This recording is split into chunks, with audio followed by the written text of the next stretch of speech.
Round 21 was a mediocre week for me, as my rank moved up by just 30 ranks with a 2,313.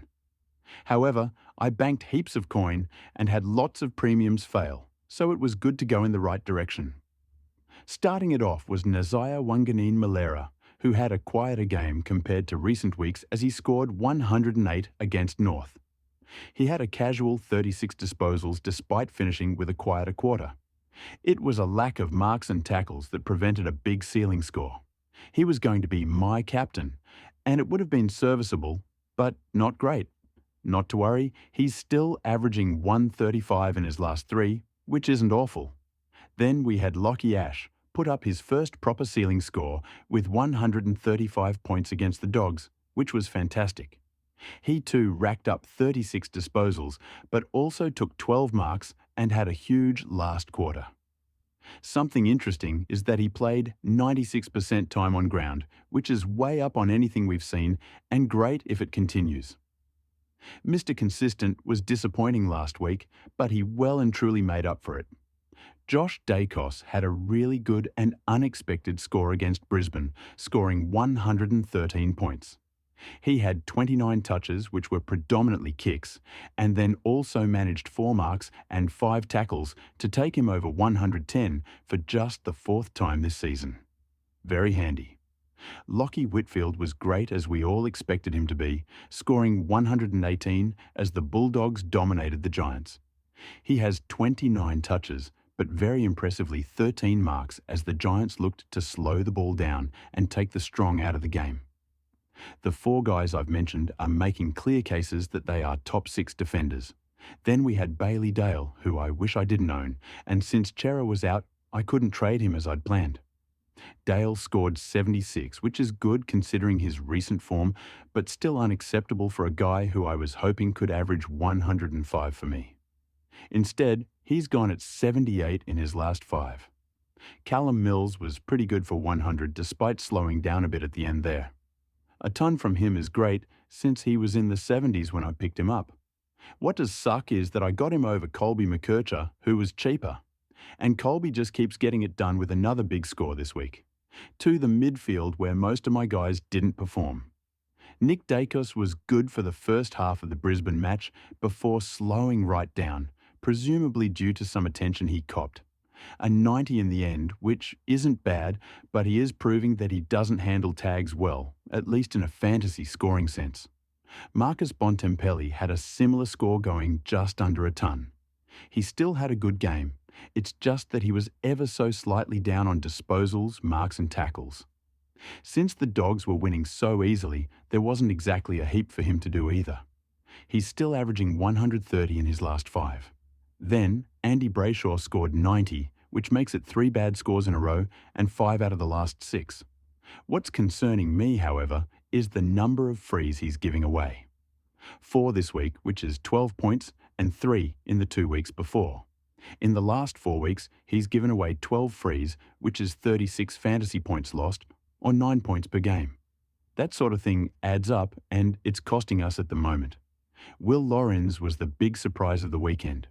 When Rosie was a late out, I flicked him on field, expecting a 40 or 50 at best.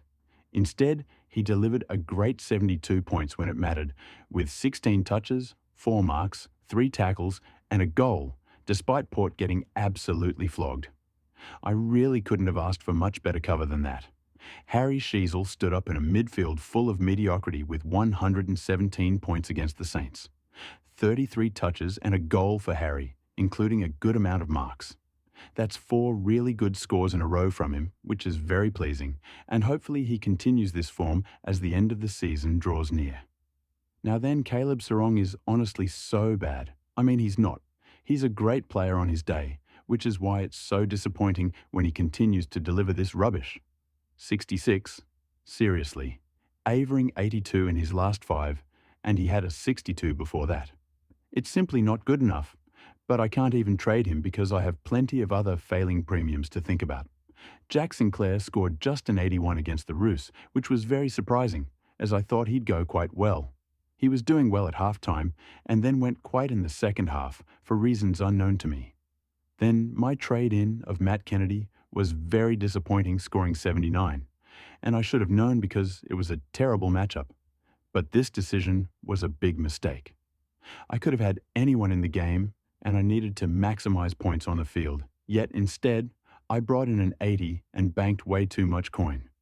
It should have been Dawson, and that would have got me 45 points extra. Anyway, the Rucks were what made sure my rank didn't move backwards, as I got almost 450 from just 2 players, as they were the 2 highest scores of the week. First was Brodie Grundy, who was my vice-captain. A few weeks ago, he was looking to put up record hit-out numbers, and this week, he went for disposals, absolutely racking up 39 touches as a ruck, which included a whopping 16 touches in the final quarter. These did include 28 handballs, and he only had 32 hit-outs. Otherwise, we could have been looking at one of the biggest scores of this decade. I've had the bloke for 4 weeks, and his lowest score has been 126. Unreal.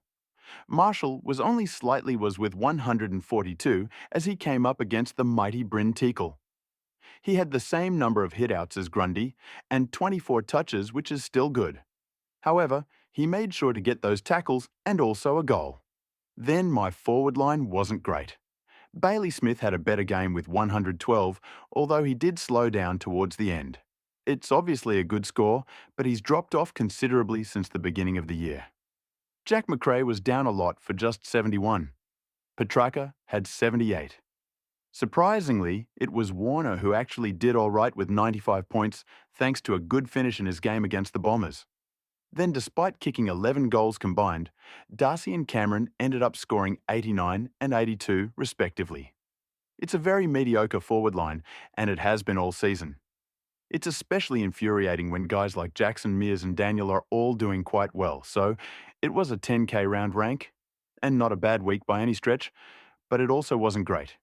My backline was mostly awesome, and I had the captain on the highest score of the week. Most rounds that will shoot you up the rankings, but not this one. My trades were bad, that's clear. Chera had to go, but banking that much cash was stupid, and Kennedy did not perform as hoped. Then my second trade, I messed up and forgot to lock in my trades, meaning I had to trade Archer May instead of Harry Roaston, which became even worse as Roaston was the sub and scored 20, dropping a lot of coin that he'd just made. The +3 obviously has to go to Grundy with another huge one, although shout out to my goat Will Lorenz too. Then the -3 can be given to Caleb Sarong with a 60. But that is not good enough considering in the 5 weeks before that, he'd also had a 46, a 62 and a 71. But now we'll have a look at the rankings. Kieran leads overall by a pretty strong 60 points now, but with 3 weeks to go, anything could happen.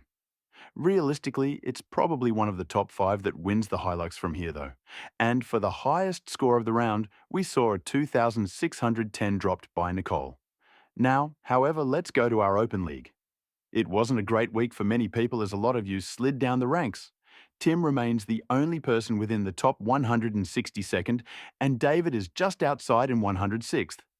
Hopefully they come home strong and can win themselves some hats. As for the rest of us, there are now 14 within the top 1,044 out of the 160 people are in the top 5,000. Personally, I'm coming 35th in my own league, which is somewhat disheartening, but it shows that plenty of you know what you're doing.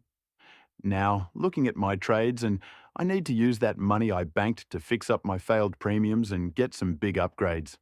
Right now, I'm a bit lost, but assuming Rosie is back, I've done my first idea of trades.